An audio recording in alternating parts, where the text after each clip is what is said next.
Hello bachcho, let's take a given question. The question says what is the energy in electron volt that should be added to an electron of energy 2 electron volt to reduce its de Broglie wavelength from 1 nanometer to zero point 0.5 nanometer.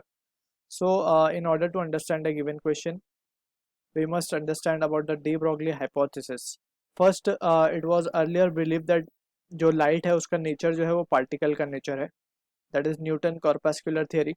So from this theory, certain phenomena of light जैसे कि अगर हम बात करें photo electric effect, Einstein photo electric effect, Compton effect etcetera, ये सारे effects using particle nature of light can be explained very well. ठीक है. Whereas on the other hand अगर हम बात करें बाय वेव थियरी जो कि दी गई थी हाइगन्स द्वारा, so wave theory, wave particle, wave nature, basically light का जो दूसरा नेचर माना गया वो माना गया वेव नेचर. इस नेचर से there are various phenomenas like reflection, refraction, diffraction और इंटरफेरेंस वगैरह, ये सारी चीज़ें बहुत अच्छे से एक्सप्लेन की जा सकती हैं. ठीक है. सो now came the de Broglie. So de Broglie gave the hypothesis that any particle which is moving has a wave associated with it. ठीक है. So जो particle move कर रहा है उसके पास wave nature है. तो from this particle has wave nature and we can say different phenomena में different चीज़ें dominate करती हैं. Sometime it is particle nature of light dominating, sometime it is wave nature of light which is dominating. ठीक है. Also we know कि अगर कोई particle चल रहा है तो उसके पास जो एनर्जी एसोसिएटेड होगी वो होगी हाफ एम वी स्क्वायर. अगर उसके पास मास है and it is moving, so energy associated with it is half m v square. अब इसको हम इन टर्म्स ऑफ मोमेंटम क्या लिख सकते हैं, P square by 2m. Right. So P को हम क्या लिख सकते हैं, अंडर रूट 2m. ऑलराइट. सो यहाँ पे वी कैन सी के जो काइनेटिक एनर्जी है it is associated with electrons as well. ठीक है ना, क्योंकि इलेक्ट्रॉन के पास मास है एंड इलेक्ट्रॉन इज मूविंग.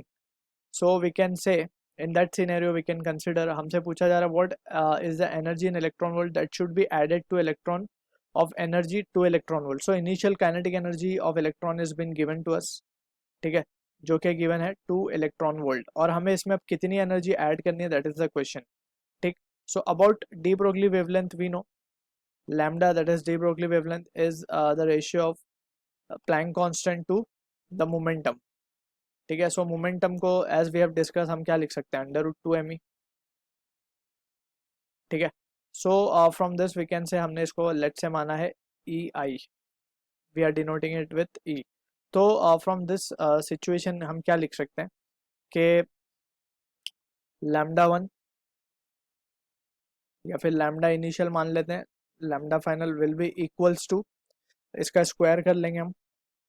तो स्क्वायरिंग बोथ साइड, जो कांस्टेंट टर्म है उसे हटा के we can write this as to be E final upon E initial.